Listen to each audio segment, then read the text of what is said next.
If you know that a police officer is trying to pull you over, you should immediately find the safest place you can to pull over, make sure it's well lit and it's in a safe area. But definitely pull over and definitely comply with the officer's instructions.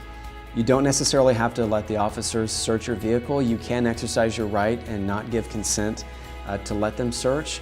They either have to get a warrant to search your car, or they have to get consent from you, or in some circumstances, if they say they smell marijuana, they can search your car.